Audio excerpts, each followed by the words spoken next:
Hello, what is up? Welcome to Braxton Sports Talk, episode 1 with Jayden Wysocki. He is a D2 basketball player at Concordia Saint Paul in Saint Paul, Minnesota. St. Paul, Minnesota.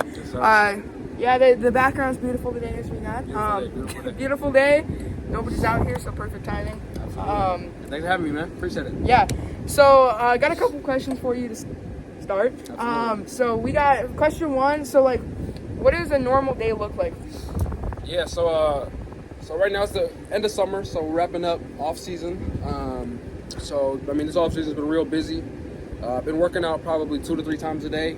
I usually try to get at least 1 or 2 on-court sessions a day, so that's going to be ball handling, shooting, working on finishing, just kind of game realistic moves, game shots, and then I try to get at least 1 weight room session in a day. So kind of depends on kind of what phase I'm in for my training, but it'll be a lot of strength-based movements, compound exercises. So trying to get stronger in my squat, my bench press, as well as some body health stuff. But yeah, I like to just kind of space it out. I usually will come here for a couple hours, get a workout in, go home, chill for a little bit, come back, get another workout in. So it's been a real good summer, and getting ready for the school. The school year is going to be a different schedule, but yeah, it's been a good summer though. So Yeah. Everything's coming up, everything's coming around, and question 2 here.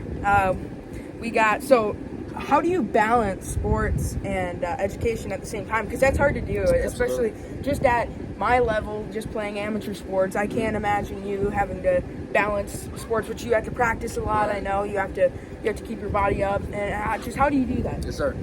Yeah. So when school starts and when the season starts, it's definitely a lot. We typically have a 2 to 3 hour practice a day. We usually have a weight room session. We usually have film. We usually have 2 or 3 in-person classes. Then sometimes I have to work on online classes. With all that, I also have to make sure I'm feeding myself, make sure I'm resting, recovering, getting homework done, as well as making sure I get good sleep. So it's a lot for sure. I would say that the number one thing is probably just having a plan and just having a routine that you can set, knowing that, okay, I know when my practice time is, I know when my class time is, and so then I kind of have to fit in everything else around that. So if I'm going to get extra shots before practice, extra shots after practice, am I going to get my schoolwork done at night, or am I going to get my schoolwork done, where can I find time throughout the day? And I think just making a schedule, literally on a piece of paper, going down and saying, okay, this is my practice time, this is when I have class, and then I'm going to go in and I'm going to put, okay, this is when I have an hour to study. This is when I have an hour to go get shots up. This is when I have an hour to go just chill and stretch for a little bit. So I think just putting together a routine, putting together a schedule, and don't, not leaving it up to chance. I think it's, a lot of people say, oh, I'll get to it. I'll have time later to do it. A lot of times we don't have time to do that. We don't end up getting it done. Yeah, that's true. And you got to keep those grades up too, especially because you can get cut anytime. Yeah. And that's a scary thing. Absolutely. But anyways, so third question here. So, what do you think of Concordia Saint Paul this year? What are the expectations going into the season? Yeah. No, I think we're going to be good. We're going to be really good. We have a lot of expectations, high expectations for the year. I wasn't a part of the team last year. I'm transferring this my first year, but they had a really good season last year. They ended up actually winning the conference, had the best record in the conference, and then ended up actually playing my old school. We played them in the conference tournament as well as in the national tournament. So yeah, it's a good program. I'm pretty familiar with a lot of the guys, familiar with the coach, and so I'm excited to be a part of it. And we've got a lot of transfers like me coming in that I think we're going to each have our own individual skill sets and things that we do well that are going to kind of mesh together with what some of the returners do well, and just kind of build a really nice all-around well-oiled machine. And I think the sky's the limit. I think we're aiming for conference title, aiming for making a big run in the national tournament. So yeah, I think high expectations, and excited to get to work with those guys. So and I know that you guys have a lot of great players that not only transferred in, but also guys who are coming back from last year. Right. You guys have a lot of talent on all sides of the ball. Mm-hmm. I hope you guys do well. Appreciate that. So what are your aspirations for yourself? What do you want to get to next? Because I know we haven't even started this year, but what are you thinking of getting to after D2? Do you want to get to D1? Do you want to go to the NBA? What is going on there? Yeah, I mean, my primary goal right now is just doing whatever I can to help my team win. This year is going to be my 4th year of college, but it's my junior season because I had redshirt in my first year. So I've got 2 more years of eligibility, including this year. So this year and the next year. So yeah, I mean, I'm just trying to do whatever I can to make my team better. Contribute the best way that I can on the court. As for the whole D2, D1 thing, to be honest, it doesn't really matter much to me. I'd rather be somewhere where I'm wanted, be somewhere where I can contribute, and be somewhere where I can compete at a high level, and I can do that at the D2 level. I don't feel pressure to necessarily transfer up to the D1 level and feel like I have to prove anything in that situation. I'm comfortable just competing at the highest level that I'm at right now. In terms of after college, I mean, I do want to play professional somewhere. Whether that's overseas, whether that's here in the States, it kind of depends on what opportunities are available. But, I got a lot of friends and past teammates that are playing overseas. I know I got a friend over in Kosovo, which is a country over in Europe. I got another friend that plays in Portugal. I got 2 or 3 friends that play in Australia. So I know a decent amount of people that play overseas. And it's definitely a goal of mine, something that I'm trying to accomplish someday. But in terms of the short term, yeah, I'm just trying to do whatever I can to help my team win.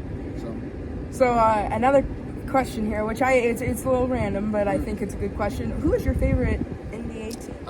Favorite NBA team is the Minnesota Timberwolves, for sure. Minnesota Timberwolves, hometown kid, aren't you? Got to. Yeah. Had a couple of dark years, but we've been on the come up lately, so hey, yeah. You can never break past the Western Conference Finals, though. You can never do that. I'm sorry, you're not getting the finals. Don't think so? Man, we're gonna see this year. We're gonna see. West Conference is a tough conference. Everybody got better this year. That's what happens every year, dude. It was the Mavericks who wrecked you in 2024, and this past year, 2025.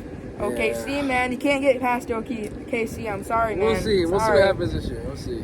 Hey, who I'm really worried about is the Rockets, though, because that's my favorite player is Kevin Durant. So. Really? Yeah, he joining the Rockets. They're going to be really nice. They got a big team. They're going to be good, dude. Yeah, they're going to be nice. They used to be pretty relevant, especially when James Harden was there. Absolutely. And then after James Harden left, they were probably the worst team in the NBA for a couple years. years. They rebuilt well, though. They rebuilt. Definitely rebuilt. So. They rebuilt. Hey, all that work is worth something. Absolutely. So, a couple more questions. Yeah. I'm assuming, I think I know all your professional sports teams. If I'm really thinking in my head right now, especially you're a Minnesota kid, so, gotta go with all that. Minnesota sports teams. Absolutely. Anything like that stands out to you when you're like, what do you think when you're in a game and there's a lot of pressure? What do you say to yourself? And what expectations do you put on yourself? That's a really good question, man. I feel like in the past I've kind of like put a lot of pressure on myself just to like make the right play, try to play perfectly. And I found like recently, I think just trying to be present, just kind of like trying to enjoy the moment and just kind of, don't put too much expectations on yourself. Don't try to, be perfect. Just kind of enjoy where you're at and just be present. At the end of the day, it's a game. So like I'm trying to, no matter what the stakes are, I'm trying to have fun. I'm trying to play it like it's a game. You know what I'm saying? Enjoy being out there with my teammates because obviously one day like the ball's gonna stop bouncing. For some people that happens in high school, sometimes before high school, some people it's college, some people get a chance to play pro, but at some point I'm going to be done, and so I want to be able to look back and say that I enjoyed it, and look back and say that every moment that I spent on the court, I was just having fun and just playing free. So that's kind of my mindset. Yeah. A couple other questions. These are going to just be a little more fun, to answer. So, every sports player has their preference. I'm a baseball player. I definitely have a preference. Gatorade or Powerade? Gatorade, for sure. Okay, so here's where we're going to differ a little bit. I used to really love Gatorade. When in 2019, 2020, I was on a lemon lime Gatorade kick. Yeah, I just had one today, man. Really, I was on a kick with that lemon lime. Yeah.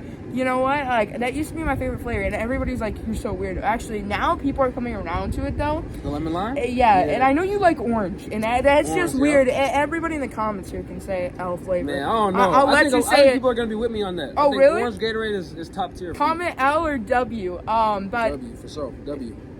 L for sure. L. But anyways, then we got I would say, Powerade is my thing because I think the basic flavors are really what carries you. Okay. And I think Gatorade actually specializes in white. The Glacier Freeze? The Glacier Freeze. I'm not mad at that. And the white cherry are just top I'm not tier. mad at it. All right, let me pose a question to you then. What's the best Powerade flavor? Okay, so basically in Gatorade, I like all the ones that aren't like red or blue. Like, because those are all like, pretty average flavors. Okay. And Powerade is opposite though. They don't have many flavors. The sour stuff is disgusting. Don't drink it. I don't even think I've tried that before. Don't. It's disgusting. But anyways, I would say probably just red or blue. Keep the basics. Okay. Keep the basics. I mean, I think Powerade blue is like really famous, especially because it's on all the fountains. But but I don't like that red 40, so probably blue. Okay, I'll be honest with you. I think purple Powerade is top tier for me. Really? I'll take purple Powerade over purple Gatorade, 100%. Really? I'll take purple Powerade over a decent amount of Gatorades, to be real honest with you. Really? I mean, it's not going past orange. And we can both agree. Lemon lime. We can both agree cucumber lime sucks. Yeah, cucumber lime is nasty. Horrible, dude. I don't know who came up with that, but that was a bad decision for sure. I know. Hey, I know you're a Vikings kid too. We were just talking about it. What do you think of Adam Thielen coming back home? Yeah, man, it's special for sure. Hometown hero. Obviously played at Mankato, and then had a really good tenure for the Vikings. He's loved by everyone here. Coming into I feel like our wide receiver room is elite with JJ, Jordan Addison. Guys just need to get. Yeah. I mean, honestly, I'm a Bengals fan number one, Vikings too, and the thing is I think the thing that would really complete the Vikings. And no offense to JJ McCarthy, if they had an elite quarterback like Joe Burrow. Okay, everybody hates me for saying that, but Joe's shiesty, bro. Joe Burrow. We gotta see what McCarthy does, man. I feel like he hasn't really had opportunity to prove himself yet, so we gonna see, man. We gonna see how he does. His combine performance was horrible. I mean, I can't just judge him. I don't care about the combine, man. I mean, I don't care either. I was just saying, like, he did have a sucky performance there, but we'll see, man. He had a whole year rehabbing from injury, learning behind Darnold, just day in, day out, learning the pro game. I think he's going to be all right, man. What if we get a little bit of Jamar Chase, Justin Jefferson, and Joe Burrow, a little reunion there?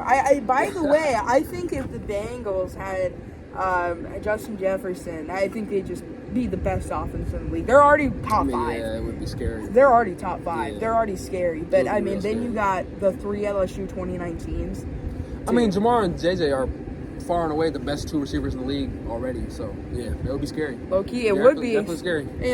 They say scary Terry's scary, but now I think I'd bet to differ. Justin Jefferson running up and down the field on you is a little scary. Cook your kneecaps, bro. Yeah, he's breaks your hard ankle. to guard, man. You know a little something about breaking ankles. Absolutely. And hey, let's do one more question here. All right. Let's do it's kind of like a 2-parter. Half of it's fun, half of it's kind of more like a serious question. All right. So, what is your favorite drill to do, and what is your favorite team to play? Because you've been in this league before. Yeah. So let's see. Okay, that's a good. All right, let me think about that first one. Favorite drill. I would say honestly, playing 1-on-1 is my favorite drill, and I know it's not necessarily a drill because it's not as controlled, but I think the best way to get better at something is to do it. And so I think playing 1-on-1, you have to, especially with a dribble limit. I don't like to play 1-on-1 where it's just, you get to dribble as many times as you want. I usually like to play 3 dribbles. Sometimes if we're playing from a specific spot or a specific situation, you might go 2 dribbles, 1 dribble. But just trying to be efficient, trying to get to your spots without a lot of wasted movement, being able to get better at playing angles, being physical defensively is probably the best defensive drill because you're just guarding. So yeah, I would say just playing 1-on-1 is probably my favorite drill. Low key, I thought you were gonna say running up and down the court, man. That's fun, isn't it? I'm kidding. Oh, like you talking like playing 5-on-5? No, I'm talking about like sprints. Oh, sprints? Dude, that sucks. Yeah. In baseball, we got something called poles, which is even worse because, especially on our size field now, we're playing on high school size fields. We got to go all the way from home plate all the way out to the outfield fence and back, all the way from home plate out to the all the way to center field, right dead center, back, and then all the way to the right field fence and back. Man, that sounds and brutal. we have to do it like 6 times. That sounds brutal. In the heat too? Oh yeah. It does not sound fun. And fall ball is way better, by the way, for anybody looking to get into baseball. I mean, yeah, I play summer, but fall's just a little more chill too. Like in summer, it's like all focused on getting to tournaments and stuff, or like getting a big seed. But fall's just like fun. It's just like you just hit the ball, you know. Yeah. But so yeah, who's your favorite team to play? Favorite team to play in the conference? That's a good question, man.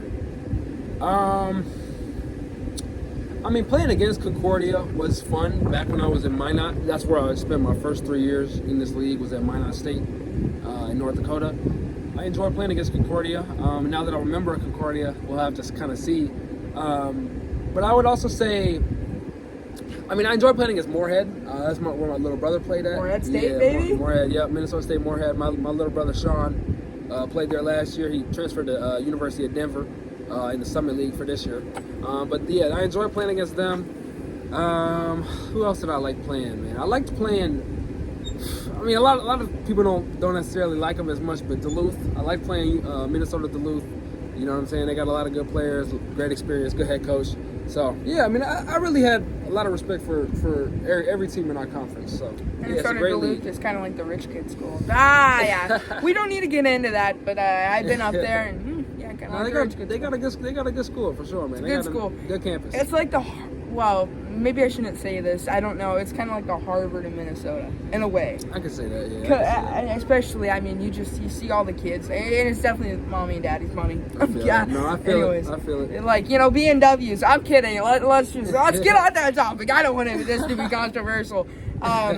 Anyways, but hey, thank you, man. Hey, thanks, Jayden. Hey, I'm excited for your season, man. And that, bro. We'll be watching you. Hey, we hope you get to the NBA and. You know what? Let's hope you get to D1 too. I know it's not a huge focus to you, but it hey, don't really matter to me. You got Tennessee offering you. I know Rick Barnes. I can call the boy up for you. You know him? All right. Put in a word for me then. I will. Hey, have a good day, All right, Jayden. Hey, see you guys. Appreciate it.